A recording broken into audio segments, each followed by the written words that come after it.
Bismillahirrahmanirrahim. Assalamualaikum warahmatullahi wabarakatuh.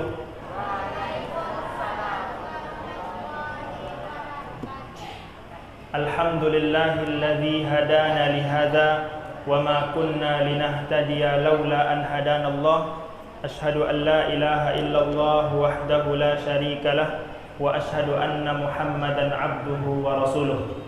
Bapak Ibu, kaum muslimin dan kaum muslimat, adik-adik sekalian yang semoga senantiasa dirahmati dan diberkahi oleh Allah Subhanahu wa taala.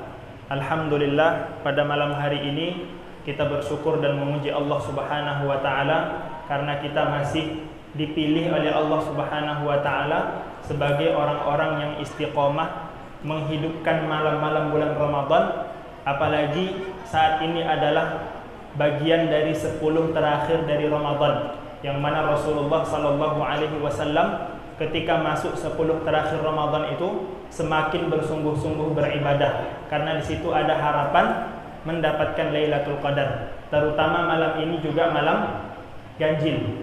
Maka kita bersyukur kepada Allah, kita masih dipilih oleh Allah Subhanahu wa taala menjadi orang-orang yang istiqomah menghidupkan malam-malam bulan Ramadan.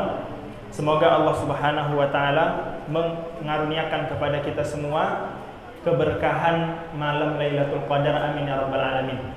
Kemudian salawat dan salam mari sama-sama kita ucapkan kepada Nabi yang mulia, Nabi Muhammad sallallahu alaihi wasallam. Allahumma salli wa sallim wa barik ala Muhammad wa ala alihi wa sahbihi wa man tabi'ahum bi ihsanin ila yaumiddin. Bapak Ibu, kaum muslimin dan kaum muslimat, jamaah Masjid Nurul Musallin yang semoga senantiasa dirahmati dan diberkahi oleh Allah Subhanahu wa taala. Seperti yang kita sebutkan tadi, malam ini malam keberapa, Bu? Malam ke-27. Artinya kita sekarang sudah berada di akhir Ramadan. Malam 27, kemudian besok kita masuk malam 28, malam 29, malam 30 habis. Hanya tinggal hitungan beberapa malam saja atau beberapa hari saja, maka bulan Ramadan yang rasanya kemarin baru kita masuki, yang kemarin baru kita sambut dengan gembira, sebentar lagi meninggalkan kita atau kita meninggalkan dia. Sebentar lagi akan habis waktunya. Maka kaum muslimin dan kaum muslimat yang dirahmati oleh Allah Subhanahu wa taala, ada satu fenomena, Pak. Ada satu fenomena yang sebenarnya menyedihkan. Pasca Ramadan, setelah selesai Ramadan, setelah habis Ramadan, masuk kita ke Syawal, ada satu fenomena yang sangat menyedihkan di tengah-tengah kaum muslimin, yaitu banyak kaum muslimin, Bapak Ibu sekalian, yang terkena satu penyakit yang mana kata Rasulullah penyakit ini adalah penyakit futur, Pak. Penyakit futur, Bu. Apa nama penyakit, Bu? Futur. Kalau tulisan bahasa Arabnya fa ta waw ra, futur. Kaum muslimin dan kaum muslimat, Bapak Ibu sekalian, apa itu futur? Futur itu kata para ulama adalah rasa malas, rasa bosan, atau menunda-nunda atau lemah setelah sebelumnya semangat.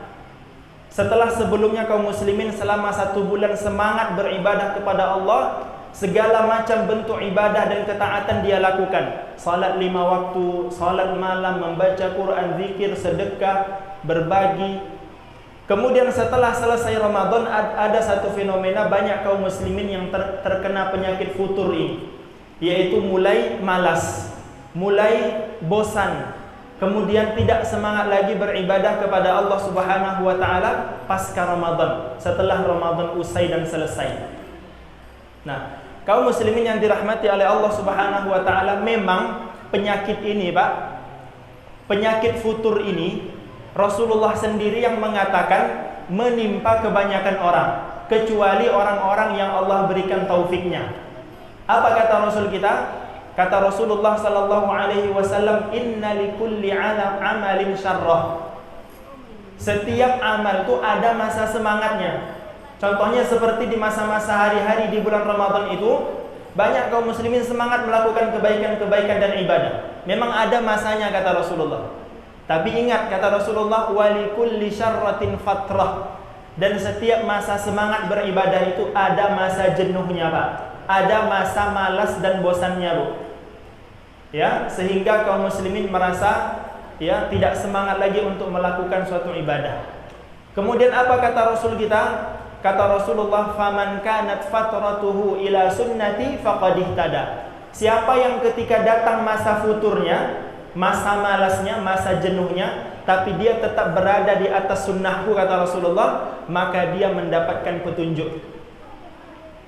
Sedangkan kata Rasulullah sallallahu alaihi wasallam, siapa yang memilih selain jalanku, selain sunnahku, maka dia celaka, kata Rasulullah sallallahu alaihi wasallam, wa man kanat ila ghairi dzalika faqad halak. Siapa yang ketika datang masa jenuhnya, datang masa futurnya, kemudian dia tempuh jalan selain sunnah Rasulullah sallallahu alaihi wasallam, maka dia adalah orang celaka. Karena orang ketika malas ibadah, Bapak Ibu sekalian, ketika jenuh dan bosan beribadah itu ada tingkatan-tingkatannya. Ada orang-orang yang ketika dia malas beribadah, tapi yang wajib-wajib masih dia laksanakan. Salat 5 waktu masih hadir, ya, yang wajib-wajib masih dia lakukan. Ada pula orang, ya, ketika datang masa futurnya, ketika datang masa malasnya, yang wajib pun tidak dia lakukan, apalagi yang sunnah. Kemudian ada lagi yang lebih parah daripada itu, ketika datang masa futurnya, yang sunnah tinggal, yang wajib tinggal, dan dia melakukan dosa, melakukan maksiat. Maka orang ini, kata Rasulullah sallallahu alaihi wasallam, adalah orang yang celaka. Ketika dia jenuh beribadah, tinggal yang sunnah, tinggal yang wajib, kemudian dia tempuh jalan dosa dan maksiat. Makanya tidak sedikit orang kita lihat ketika dia frustasi, ketika dia jenuh, ketika futur, kemana dia pergi? Tidak ke masjid, Pak.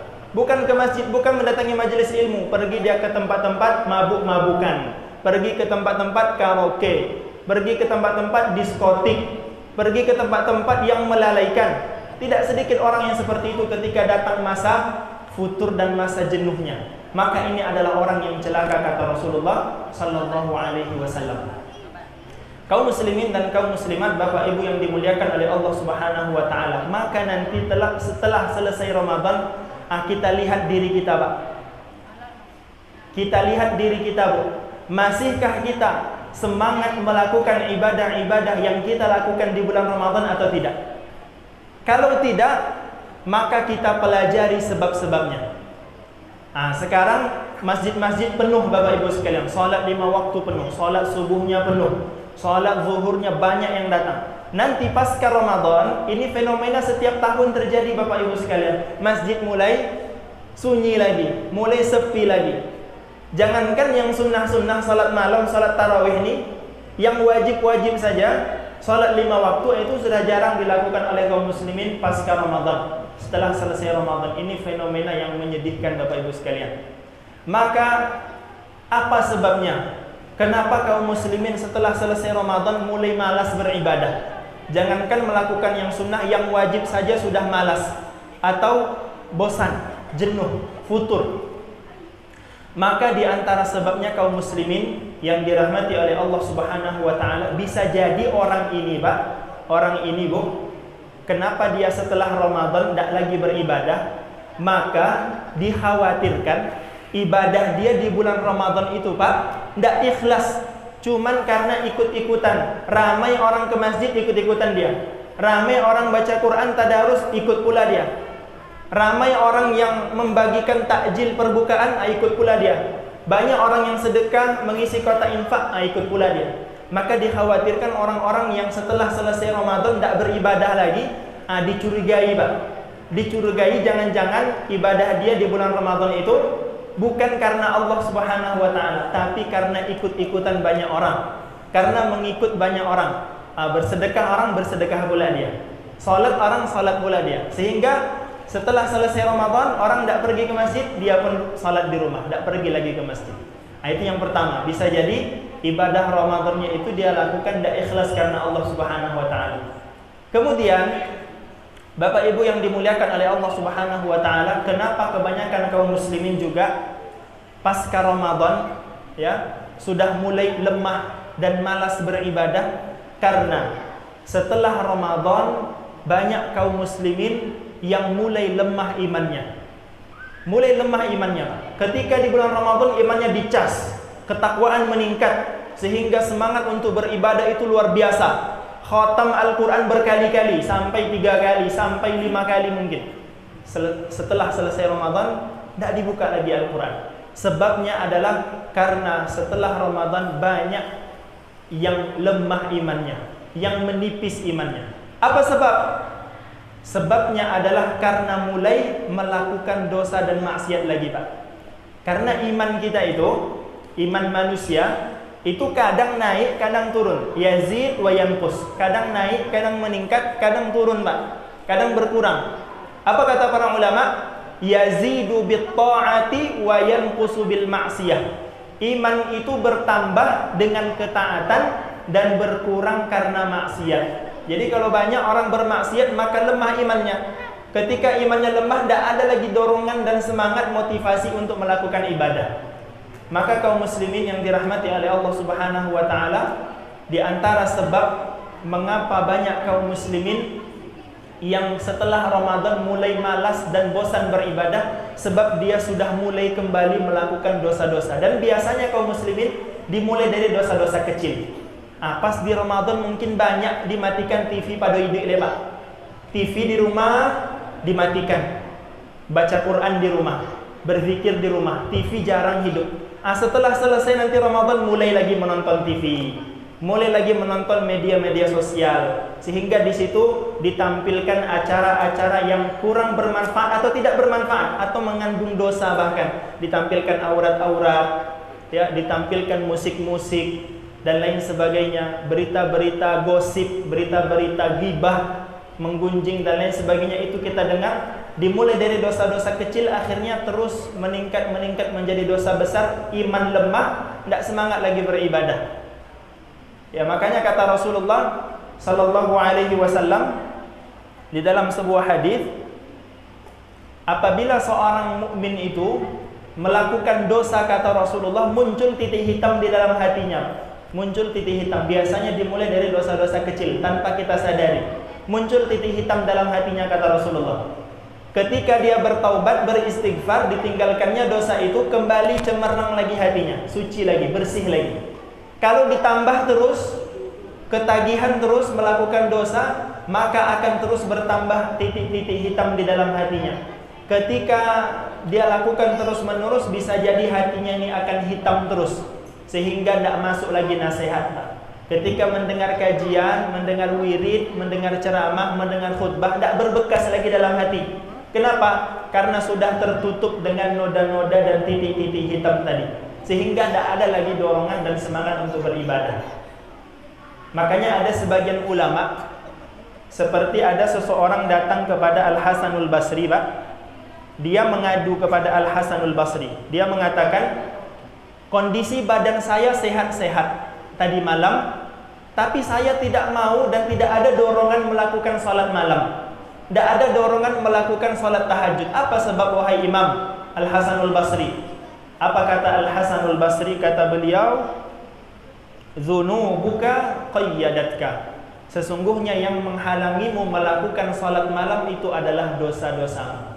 Nah, kenapa kita di bulan Ramadan ini begitu semangat melakukan salat tarawih sampai setengah jam, sampai 45 menit salat witir, kemudian duduk lagi dengar kajian, lanjut lagi baca Al-Quran, i'tikaf lagi, semangat.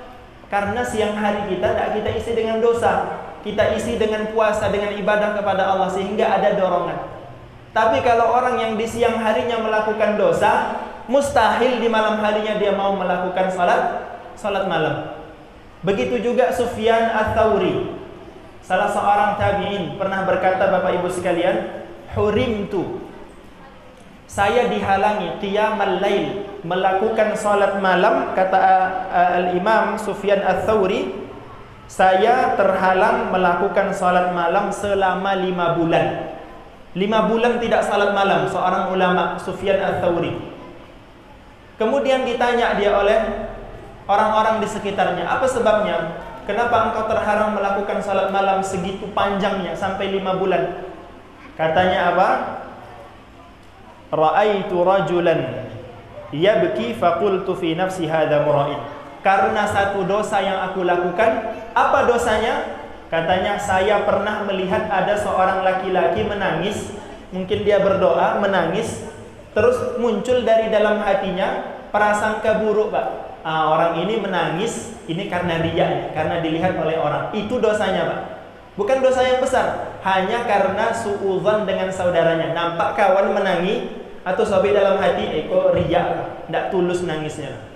Ini orang yang riya. Itu dosa yang dilakukan Sufyan Ats-Tsauri. Sehingga karena satu dosa itu, Bapak Ibu sekalian, terhalangi dia melakukan salat malam selama 5 bulan. Nawak, berapa lama Anda salat malam di luar Ramadan? Berapa lama kita terhalangi dari salat malam kita, dari bacaan Quran kita, dari zikir kita, dari sedekah kita? Karena disebabkan dosa-dosa kita yang sudah menumpuk di luar bulan Ramadan. Maka oleh karena itu kaum muslimin, ya, di luar bulan Ramadan selalu kita pupuk terus iman kita, kita tambah terus dengan melakukan ketaatan kepada Allah Subhanahu wa taala. Terakhir kaum muslimin, setelah kita ketahui sebabnya, tentu kita mau tahu obatnya apa, sehingga kita bisa terhindar. Atau kalaupun kita terjatuh dalam futur, malas beribadah, jenuh beribadah, cepat kita bangkit. Maka yang pertama adalah kaum muslimin, senantiasalah kita berdoa kepada Allah, minta kepada Allah jangan sampai hati kita ini dipalingkan kepada dosa dan maksiat. Makanya kita diajarkan doa, mungkin awak sudah hafal, Allahumma ya muqallibal qulub tsabbit qalbi ala dinik. Ya Allah, wahai zat yang membolak-balikkan hati, tetapkanlah, kokohkanlah hatiku di atas agamamu. Dalam Quran juga kita sudah dibimbing, Rabbana la tuzigh qulubana ba'da idh hadaitana. Ya Allah, jangan engkau condongkan hatiku, jangan engkau sesatkan hatiku setelah engkau beri aku petunjuk. Ya Allah, setelah engkau beri aku semangat dan hidayah di bulan Ramadan, pasca Ramadan jangan engkau sesatkan lagi ya Allah. Itu yang kita baca, Pak. Makanya para ulama, mungkin kita sering mendengar dari Buya Ustaz kita, mubalik kita di sini, berapa lama mereka berdoa setelah Ramadan? Berapa lama, Pak? 6 bulan. 6 bulan lamanya Bapak Ibu sekalian para ulama kita itu berdoa. Apa yang mereka doakan? Semoga Allah Subhanahu wa taala menerima amal saleh, ketaatan yang dilakukan di bulan Ramadan. Selama 6 bulan mereka berdoa, Pak. Maka kita perbanyak doa kepada Allah pasca Ramadan. Kemudian yang kedua kaum muslimin, kita baca terus dan kita ingat-ingat terus setiap fadilah dan keuntungan dari sebuah amalan. Baca Quran apa keuntungan, apa pahala, apa ganjaran.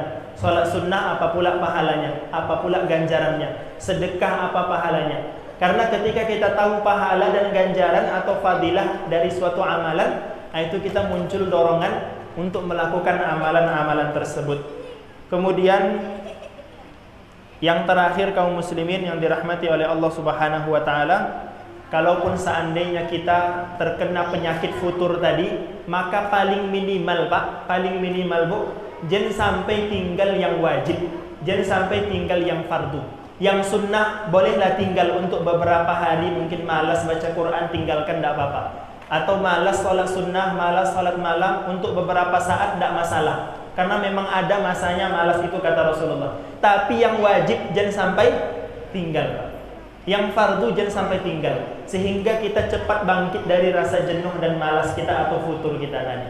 Nah, itulah kira-kira obat dan tips dan upaya yang bisa kita lakukan supaya kita bisa cepat bangkit dari futur kita. Karena futur ini pasti, kata Rasulullah, menimpa setiap orang. Pasti, Pak. Setelah Ramadan ini pasti tingkat semangat kita untuk beribadah itu menurun. Itu pasti. Tapi tadi kita sampaikan, ya, bagaimana caranya supaya kita bisa menjaga keimanan kita, menjaga semangat kita untuk terus beribadah kepada Allah Subhanahu wa taala pasca Ramadan atau setelah bulan Ramadan. Mudah-mudahan yang kita sampaikan malam ini bermanfaat hendaknya, khususnya kepada yang menyampaikan di sini, saya pribadi, dan kepada Bapak Ibu sekalian yang mendengarkan ceramah atau kajian ini. Kita tutup, subhanakallahumma wa bihamdika asyhadu an la ilaha illa anta astaghfiruka wa atubu ilaik. Wassalamualaikum warahmatullahi wabarakatuh.